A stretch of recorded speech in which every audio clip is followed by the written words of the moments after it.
Hey guys, welcome back to sweety world. ఈరోజు Sunday కదండి. మీ ఇంట్లో ఏంటి స్పెషల్? మా ఇంట్లో అయితే ఒక హాఫ్ కిలో చికెన్ తెప్పించుకొని ఫ్రై అయితే చేశాను. చాలా సింపుల్గా టేస్టీగా ఉంటుంది, చాలా త్వరగా అయిపోతుంది. ఒకసారి ట్రై చేయండి. నేనైతే ఒక 2 పచ్చిమిరపకాయలు, కొంచెం కొత్తిమీర, కరివేపాకు, ఒక ఆనియన్ సన్నగా తరుక్కున్నాను.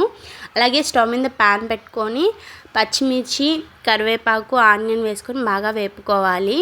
ఆ తర్వాత నేను ముందుగా చికెన్ని ఉడకబెట్టుకున్నానండి. ఉడకబెట్టుకొని ఫ్రై చేసుకుంటే చాలా టేస్ట్ ఉంటుంది. ఇప్పుడు ఆ చికెన్ని వేసేసుకొని కాసేపు ఆవగిస్తున్నాను. ఆ తర్వాత ఇంట్లో చేసుకున్న అల్లం వెల్లుల్లి పేస్ట్ వేసుకొని కాసేపు అలాగే వదిలేయాలి, బాగా ఏగుతుంది. తర్వాత ఒక 2 టేబుల్ స్పూన్స్ కారం, ఒక చిటికెడంత పసుపు, సాల్ట్ వేసుకొని ఒక 15 నిమిషాలు మీడియంలో వదిలేయాలి. బాగా మాడినట్టయితే చాలా టేస్ట్గా ఉంటుంది చికెన్ ఫ్రై. ఒకసారి ట్రై చేయండి. ఇంకా తరిగి పెట్టుకున్న కొత్తిమీర అలా పైన చల్లేసుకుంటే నా చికెన్ ఫ్రై రెడీ అయిపోయినట్టేను. నచ్చితే లైక్ చేసి సబ్స్క్రైబ్ చేసుకోండి. Thank you for watching.